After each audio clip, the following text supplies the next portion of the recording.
예, 방금 소개받은 이내경입니다. 우선 굉장히 많은 분들이 참석해 주셨네요. 오늘이 첫 자리인데, 제가 축사를 맡았는데 우선 오늘 발표해 주시는 세 분의 옥고를 먼저 받았는데 저부터 많은 공부를 했어요. 고맙습니다. 또 같이 해주신 5개 단체 환영하고 또 고마움의 마음을 전합니다. 특별히 저희 일천공동체가 오늘이 있기까지 굉장히 큰 도움을 주시고 격려를 주신 분이 계신데 바로 우리하고 같이 자리를 해주셨어요. 우리 이명묵 대표님 한테 제가 말로만이지만 이 자리에서 감사의 뜻으로 우리의 영원한 관장님이라는 그 영예를 드리고자 합니다. 동의하시면 박수 한번 쳐주십시오.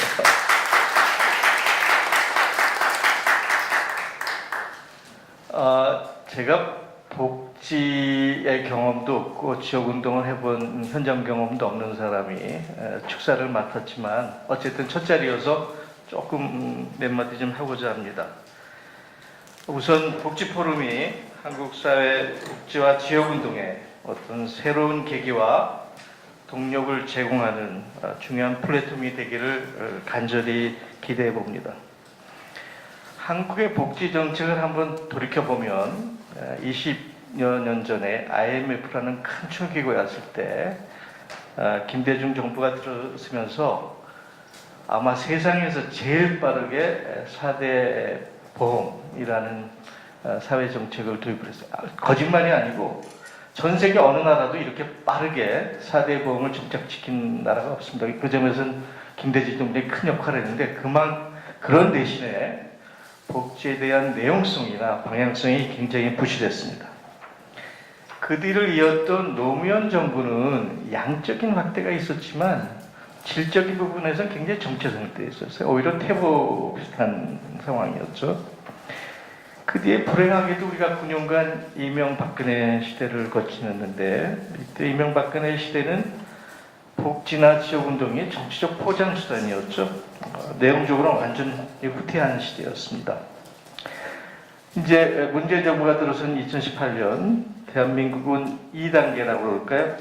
비로소 본격적인 복지정책의 진입기에 서 있습니다. 근데 복지정책의 진입기라는 데는 굉장히 중요한 두 개의 테마가 있어요. 여러분들도 잘 아시는 거지만 경로의 의존성이라는 거예요. 경로의 의존성. 한번 복지정책을 정하면 그 방향에서 다른 방향으로 가기가 굉장히 어려운 성격이 있고요. 또 하나는 이제 기저효과라고 그러는데 영어로 embedding effect라고 그러는데 한번 구축되면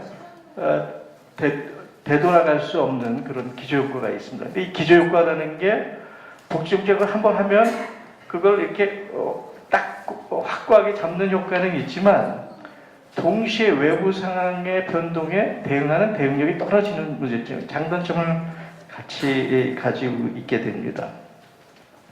그래서 이 두 가지를 생각해서 대한민국이 어느 방향으로 갈 거냐, 우리가 이제 주로 서구의 경험을 보게 되죠.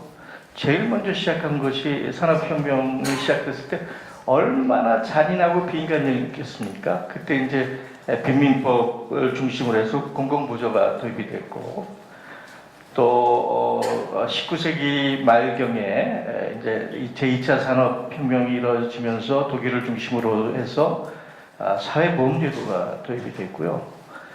2차 산업혁명에서 3차 산업혁명, 혹은 또 3차 산업혁명의 특징 여성들이 많이 참여하니까 북유럽 중심으로 해서 이제 사회 서비스와 사회 수당이라는 게 도입이 됐습니다.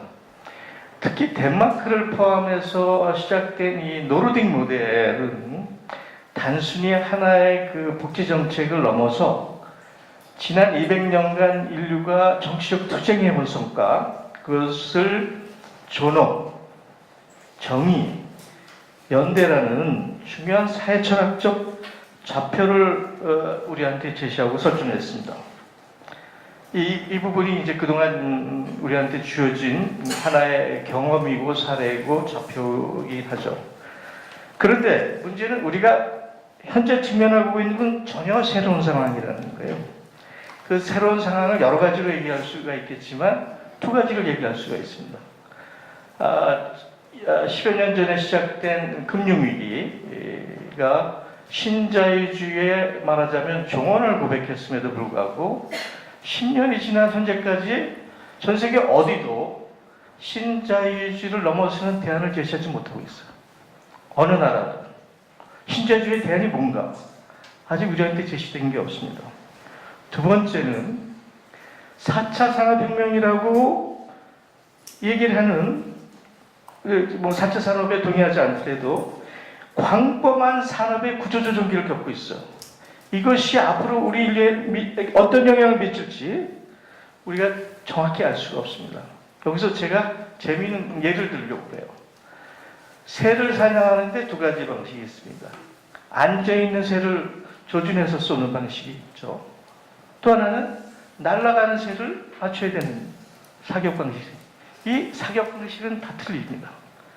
불행하게도 우리가 지금 세 가지의 서구적 사례라는 것은 주로 앉아있는 새를 쏘는 조준사격입니다.